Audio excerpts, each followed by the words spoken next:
नमस्ते और स्वागत है आप सभी का 2022 के पुश लेग्स पुल सीरीज के दूसरे एपिसोड में। इस सीरीज में मैं आप सबके साथ अपना current training routine in depth share और एक्सप्लेन करने वाला हूँ ताकि हम सब साथ में मिलके प्रोग्रेस कर सकेंगे। पिछले एपिसोड में मैंने अपना चेस्ट, शोल्डर्स और ट्राइसेप्स का ट्रेनिंग रूटीन अच्छे से एक्सप्लेन किया था और एक पुश लेग्स पुल रूटीन कैसे डिजाइन किया जाता है वो भी शेयर किया था। So watch that video first if you haven't. ये पूरा routine as always free of cost होगा। सो ये 3 वीडियोस देखने के बाद आप खुद इस ट्रेनिंग प्रोग्राम को अप्लाई करके अपने ड्रीम फिजिक तक पहुंच पाओगे। वीडियो शुरू करने से पहले अगर आप एक नए व्यूअर हो तो सबसे पहले जाके वो सब्सक्राइब बटन दबाना, रोड टू 1 मिलियन। और अगर आपको मुझे अपने जर्नी पे सपोर्ट करना है, don't forget to follow me on Instagram. Disclaimer, मैं एक कोच या सर्टिफाइड प्रोफेशनल नहीं हूँ। इस वीडियो में मैं आपके साथ जो भी पॉइंट शेयर करूंगा purely out of experience. Legs मेरे फिजिक का एक स्ट्रॉन्ग पॉइंट है, अच्छे जेनेटिक्स की वजह से नहीं, स्मार्ट, इफेक्टिव और कंसिस्टेंट ट्रेनिंग की वजह से। लेग डेज पे मैं अपने क्वाड्स, हैमस्ट्रिंग्स, ग्लूट्स और काल्व्स को ट्रेन करता हूँ। इन टोटल 3 से 4 मूवमेंट्स लगाता हूँ, 2 for quads, 1 for hamstrings and 1 for calves। And में मैं थोड़ा सा फ्रंट डेल्ट वर्क भी इंक्लूड करता हूँ। Reasons will be explain letter. हमारे हैमस्ट्रिंग्स को टारगेट करने के लिए कोई भी एक्सरसाइज पैटर्न जहां पर हम हमारे नीज को बेंड कर रहे हैं इफेक्टिव होगा। आज की पहली मूवमेंट है द सीटेड हैमस्ट्रिंग कर्ल, जो बाय फार मेरी फेवरेट हैमस्ट्रिंग एक्सरसाइज है because of mainly one thing, stability. Seated leg curl की मशीन मुझे बाकी हैमस्ट्रिंग कर्ल वेरिएशन से ज्यादा सपोर्ट देती है। इस मशीन के थ्रू मेरी पूरी अपर बॉडी और मेरे हिप्स एक जगह पे लॉक्ड होने की वजह से मेरे पास कोई चॉइस नहीं होता but to only use my hamstrings to generate force. एक जगह पे लॉक्ड इन होने की वजह से मैं वेट को पॉइंट ए से पॉइंट बी तक लेके जाने के लिए चीटिंग नहीं कर सकता और मोमेंटम का इस्तेमाल नहीं कर सकता। I am forced to use perfect technique. यही मेन ड्रॉबैक मैंने लाइंग लेग कर्ल्स परफॉर्म करते वक्त नोटिस किया है। लाइंग लेग कर्ल में मेरे हिप्स प्लेटफॉर्म से ऊपर आ जाते हैं, मैं मोमेंटम का इस्तेमाल करने लगता हूँ और थोड़ा सा टेंशन मेरे हैमस्ट्रिंग से हट जाता है। और क्योंकि मेरा गोल सिर्फ और सिर्फ मसल हाइपरट्रोफी है, मैं जितना ज्यादा एफर्ट अपने टारगेट मसल पे,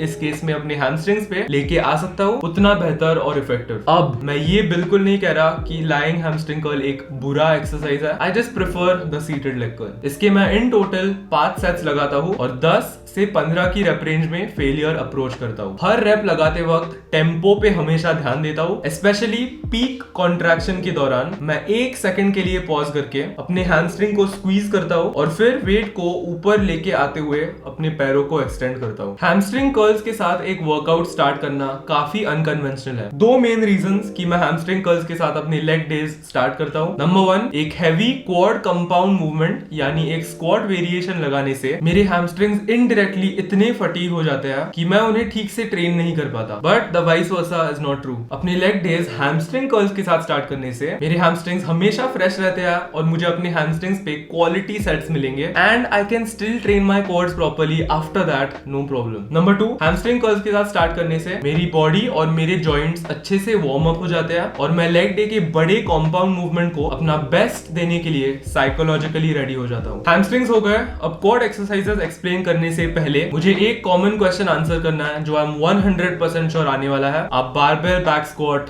क्यों नहीं लगाते? सो मैं वेट ट्रेनिंग करीब 5 सालों से कर रहा हूँ और लिफ्टिंग करियर के पहले 3 सालों में मैंने बहुत स्क्वाट किया है। इनफैक्ट अगर आप मुझे अपनी ऑल टाइम फेवरेट मूवमेंट पूछोगे, आई 100% से द बारबेल बैक स्क्वाट। अगर मैं एक्सरसाइजेस को ऐसे फन एस्पेक्ट से रैंक कर पाता, ये डेफिनेटली टॉप पे होती है। There is just something about getting under a heavy bar and squatting जो इस दुनिया की कोई एक्सरसाइज रिप्लेस नहीं कर सकती। एक strength building point of view से देखा तो स्क्वाट्स आर किंग। इनफैक्ट मेरा all time best 1 rape max जो मैंने 18 साल या 17 साल की उम्र में मारा था was 185 kgs यानी अराउंड 385 पाउंड्स जो मैंने 67 kg बॉडी वेट पे मारा था। So I do have experience with strength training as well. But पिछले 1.5-2 सालों में मेरा जिम में सिर्फ एक गोल है और वो है मसल हाइपरट्रोफी। फटीग और इंजरी की रिस्क मिनिमाइज करके सबसे एफिशिएंट तरीके में मसल मास बिल्ड करना। इस दुनिया में ऐसी कोई एक्सरसाइज नहीं है that you have to do. Exercises muscles build करने के लिए सिर्फ टूल्स होते हैं। मैं हमेशा एक बात कहता हूँ, बॉडी बिल्डिंग का एक मेन गोल होता है एक्सरसाइजेस के थ्रू टारगेट मसल को स्टिम्युलेट करना ताकि वो ग्रो कर सके। और क्वाड हाइपरट्रोफी की जब बात आती है तो the barbell back squat is not the only tool. Exercises को गुड या बैड के टर्म्स में सोचने के बजाय एक्सरसाइज पैटर्न्स के बारे में सोचो। Squats, hack squats, leg presses, Bulgarian split squats, ये सारे स्क्वाट वेरिएशन या स्क्वाट पैटर्न्स है जिनके थ्रू हम हमारे क्वाड्स का इस्तेमाल करके एक पर्टिकुलर लोड को हमारे अगेंस्ट पुश कर रहे हैं। सो ये है मेरे क्वाड एक्सरसाइज ऑप्शंस जिनसे मुझे मैक्सिमम रिटर्न्स मिलते हैं। Sit back, relax and enjoy. पहली ऑल्टरनेटिव एक्सरसाइज है the hack squat machine. Luckily मेरे जिम में ये मशीन है, बट आई अंडरस्टैंड कि ये टूल सबके जिम में अवेलेबल नहीं रहता, बट डोंट वरी, मैं आपको एक ऑल्टरनेटिव भी दूंगा। पर पहले बात करते हैं कि मुझे ये स्क्वाट वेरिएशन इतना क्यों पसंद है और क्यों 2021 के सारे लेग डेज इस मशीन के साथ शुरू हुए थे। सबसे पहला रीजन है कि ये मशीन हमारे बॉडी को एक ऐसे पोजीशन में लेके जाती है जो हम एक फ्री स्क्वाट में अचीव नहीं कर सकते। एक हैक स्क्वाट में हमारा टॉर्सो यानी हमारी अपर बॉडी पूरी तरह से स्ट्रेट और अपराइट रहती है। ये पोजीशन एक फ्री वेट स्क्वाट में अचीव करना ऑलमोस्ट नामुमकिन है। अगर हम कोशिश करेंगे तो हमारा बैलेंस चला जाएगा and we'll fall forward because of stability reasons. ये जरूरी क्यों है? क्योंकि एक अपराइट टॉर्सो मेंटेन करने से मैं अपने क्वाड्स में बहुत ज्यादा टेंशन क्रिएट कर सकता हूं। अगर मैं फ्री स्क्वाट और हैक स्क्वाट इन दोनों एक्सरसाइजेस को फेलियर तक लेके जाऊंगा, तब हैक स्क्वाट्स में मैं फेलियर पे तब पहुंचूंगा जब मेरे क्वाड्स एक्चुअली गिव अप करेंगे। वर्सेस एक फ्री स्क्वाट में वेट डिस्ट्रीब्यूशन अलग होने की वजह से अक्सर हमारी लोअर बैक काफी फटीग हो जाती है और फेलियर का पॉइंट यूजुअली तब आता है जब हमारी लोअर बैक पहले गिव अप करती है and not our quads. Hack squats हमारे क्वाड्स को ज्यादा एफिशिएंटली टारगेट करती है because it is designed that way. Plus ये एक मशीन होने की वजह से ज्यादा सेफ लगती है। और ऑनेस्टली एक्सपीरियंस से बोला तो एक hack squat machine free squats की कंपैरिजन में कम फटीग अक्यूमुलेट करती है, हेल्पिंग अस इन रिकवरी। इसके मैं 5 टोटल सेट्स लगाता हूँ और एक ऐसा वेट चुनता हूँ जिसके साथ मैं अच्छी टेक्निक और अच्छे फॉर्म के साथ 8 से 12 रेप्स की रेप रेंज में फेलियर तक जा सकूं। यूजुअली 5 सेट्स पर मैं वेट सेम रखता हूँ और वेट तब बढ़ाता हूँ जब मुझे 5 सेट्स में 12 रेप्स मिलेंगे। इंपॉर्टेंट पॉइंट टू नोट कि नीचे जाते वक्त मैं बस ऐसे ही नीचे नहीं गिर जाता, बल्कि पूरे इसेंट्रिक पोर्शन में मैं टेंशन अपने क्वाड्स पे रखते हुए नीचे जाता हूँ, resulting in maximum muscle growth. Hack squat के प्लेटफॉर्म के ऊपर फुट पोजीशनिंग बहुत सब्जेक्टिव चीज होती है और ये सबके बॉडी स्ट्रक्चर पे डिपेंड करती है। अगर मैं पैरों को बहुत नीचे रखूंगा तो नीचे जाते वक्त I come up on my toes. अगर मैं पैरों को बहुत आगे रखूंगा मेरी लोअर बैक राउंड करेगी। इसीलिए वो बीच का मिडिल स्वीट स्पॉट ढूंढना ट्रायल एंड एरर से आएगा। Option number 2 the leg press. Mind muscle connection, safety और फटीग मैनेजमेंट के पॉइंट ऑफ व्यू से देखा तो this would be my favourite. 2021 में मेरा main quad movement hack squat था, बट इस साल it's gonna be the leg press. Leg press के लिए इंपॉर्टेंट पॉइंट्स जो मैं हमेशा ध्यान में रखता हूँ। नंबर 1, ऑलमोस्ट हर एक लेग प्रेस मशीन की जो सीट है वो एडजस्टेबल होती है। लेग प्रेस स्टार्ट करने से पहले आई ऑलवेज मेक श्योर की सीट पूरी तरह से नीचे के सेटिंग पे है। अगर सीट आगे की ओर होगी तो हिप जॉइंट पे रेंज ऑफ मोशन थोड़ी सी कम हो जाएगी and that is not what we want. Quads को अच्छे से स्टिम्युलेट करने के लिए हमें ये एक्सरसाइज पूरे रेंज ऑफ मोशन में लगानी पड़ेगी। So I always remember, start करने से पहले सीट पूरी तरह से पीछे to get maximum range of motion. Number 2, weight selection. Body building में हम कितना वेट उठा रहा है वो कम इंपॉर्टेंट है, बल्कि हम उस वेट को कैसे मूव कर रहे हैं वो ज्यादा इंपॉर्टेंट है। अगर मैं जितना वजन हैंडल कर सकता हूँ उससे ज्यादा वजन चूज करूंगा तो मैं पूरी तरह से नीचे नहीं जा पाऊंगा क्योंकि मेरा ईगो बीच में आ जाएगा, राइट? ये आपने बहुत कमर्शियल जिम्स में देखा होगा, हर साइड पे 10-20 प्लेट्स रहते हैं और रेंज ऑफ मोशन इतनी सी होती है। मसल हाइपरट्रोफी के लिए टारगेट मसल को, इस केस में हमारे क्वाड्स को, स्ट्रेच और कॉन्ट्रैक्ट करना बहुत जरूरी होता है। अगर मैं ऑल द वे नीचे नहीं जा रहा तो मेरा क्वाड स्ट्रेच नहीं हो रहा and I am missing out on gains. मैं हमेशा ईगो को जिम के बाहर छोड़ता हूँ, उतना वेट चूज करता हूँ जो मैं अच्छे से हैंडल कर पाऊंगा और मैं कभी टेक्निक को सैक्रिफाइस नहीं करता। Full range of motion always, all the way down to stretch my quad and back up. Number 3, foot position. मैं पैरों को लेग प्रेस के प्लेटफॉर्म में रिलेटिवली नीचे प्लेस करता हूँ, इससे ये मूवमेंट ज्यादा क्वाड डोमिनेंट बनती है। ये पॉइंट बहुत सारे लोगों को पता नहीं होता, बट प्लेटफॉर्म पे हमारे पैर जितने ऊपर होंगे उतना ज्यादा एम्फेसिस हमारे हैमस्ट्रिंग्स और हमारे ग्लूट्स पे आएगा और जितना नीचे रखेंगे उतना एम्फेसिस हमारे क्वाड्स पे आएगा। बट अगेन ये एक सब्जेक्टिव चीज होती है, ट्रायल एंड एरर करो, find a foot positioning that works for you. इस एक्सरसाइज के मैं टोटल 5 सेट्स लगाता हूँ और एक और बार एक ऐसा वेट चुनता हूँ जिसके साथ मैं 8 से 12 की रेप रेंज में फेलियर अप्रोच करूँ और एग्जैक्टली हैक स्क्वाट की तरह प्रोग्रेसिव ओवरलोड तब अप्लाई करता हूँ जब मुझे 5 सेट्स में 12 रेप्स मिलेंगे विद गुड टेक्निक।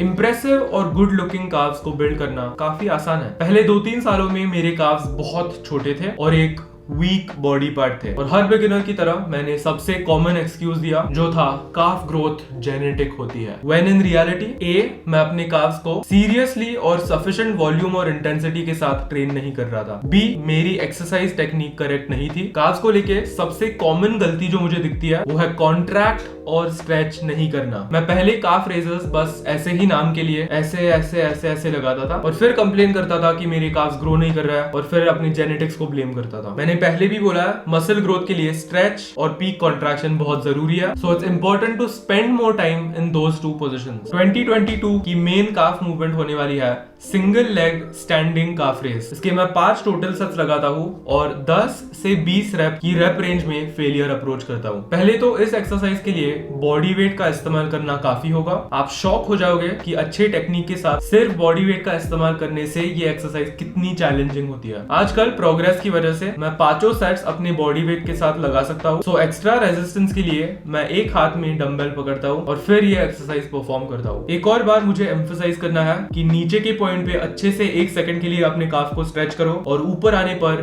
कॉन्ट्रैक्ट करो, अपने काफ को स्क्वीज करो, actually feel the muscle working and slowly go back down. Ideally अपने हर एक रैप को स्लो मोशन में परफॉर्म करने के बारे में सोचो, इससे आपका टेम्पो ऑटोमेटिकली फिक्स होगा।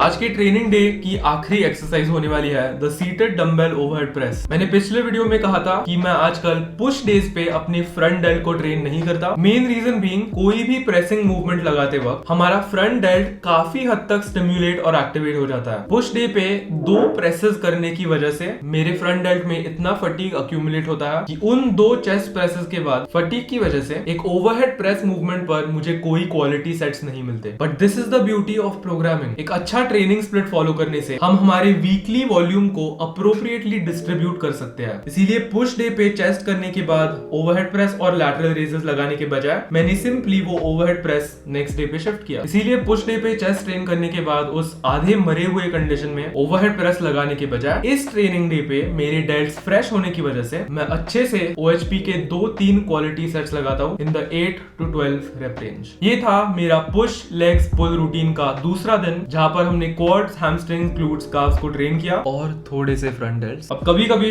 मैं ऑप्शनली 1-2 लेग एक्सटेंशन के सेट्स भी डालता हूं, बट नॉट ऑलवेज। मैंने अपने लेग डे कमेंट्री वीडियो में कहा था कि अच्छे क्वाड्स को बिल्ड करने के लिए एक squat pattern is a must, leg extension is just the cherry on top of the cake. Actual cake को बनाने के लिए एक अच्छा स्क्वाट वेरिएशन चूज करो और उस पे प्रोग्रेसिव ओवरलोड लगाओ। आई होप आप सबको इस वीडियो से बहुत सारी नई चीजें और टिप्स और ट्रिक्स सीखने को मिली होंगी। अगर आप इस ट्रेनिंग रूटीन को फॉलो करना चाहते हो तो have fun with it. Training को और इस प्रोसेस को एंजॉय करो, रिजल्ट्स अपने आप आएंगे, आई प्रॉमिस। ऑप्टिमल रिजल्ट्स के लिए आई ऑलवेज मेक श्योर कि मैं अपने ट्रेनिंग प्रोग्रेस को फोन के नोट्स ऐप में लॉग कर रहा हूं ताकि मैं अपने लिफ्ट्स को ट्रैक कर सकूं। अगर आपको ये वीडियो पसंद आया, एक लाइक छोड़ देना और ये वीडियो किसी भी दोस्त के साथ शेयर करना। मैं मिलूंगा आप लोगों से बहुत जल्द पार्ट 3 वीडियो में। Stay safe and take care.